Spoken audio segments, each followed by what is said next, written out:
ఆత్మహత్యకు పాల్పడేటటువంటి ఏలూరులో టీడీపీ రాష్ట్ర న్యాయవాదుల సంఘం ఉప అధ్యక్షుడు ఈపుడుగంటి శ్రీనివాసరావు విలేకరుల సమావేశంలో మాట్లాడారు. దెందులూరు నియోజకవర్గంలో మద్యం అక్రమాలు పెరిగిపోయాయని ఆరోపించారు.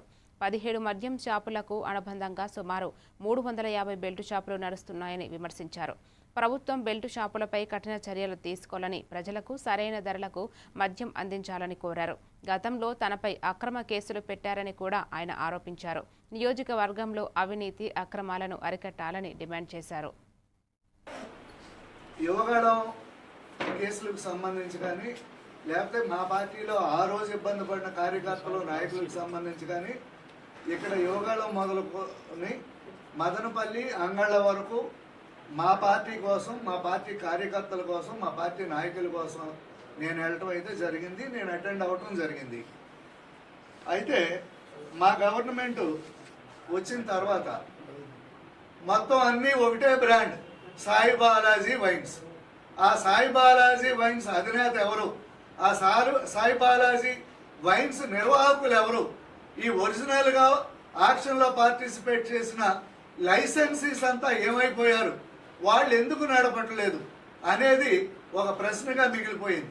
210/2024 మేమిద్దరం ఒక కంటైనర్ ఎత్తుకుపోయామని దొంగతనం కేసు కట్టించాడు నా తండ్రి మీద. 80 సంవత్సరాల వయసు ఉన్న నా తండ్రి మీద దొంగతనం కేసు కట్టించాడు.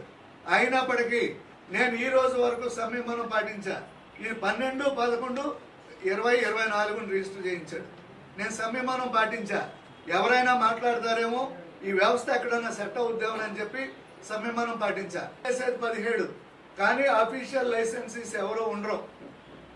అవన్నీ కూడా సాయి బాలాజీ వైన్స్తో నడుస్తాయి. ఆ మద్యం కుంభకోణంలో ఏలూరుకు సంబంధించిన ఒక వ్యక్తి అరెస్ట్ అవ్వడం కూడా జరిగింది. నాకున్న సమాచారం ప్రకారం ఈ సిండికేట్లో ఆ వ్యక్తి కూడా ఒక పార్ట్నర్ అని తెలుస్తుంది. విజయవాడ, హైదరాబాద్, ఢిల్లీ, బెంగళూరు దూరంగా ఉంది కాబట్టి వాళ్ళు వేసినట్టున్నారు. దగ్గరలో వాళ్ళు అయితే మీరు ఎవరో వేయలేరు.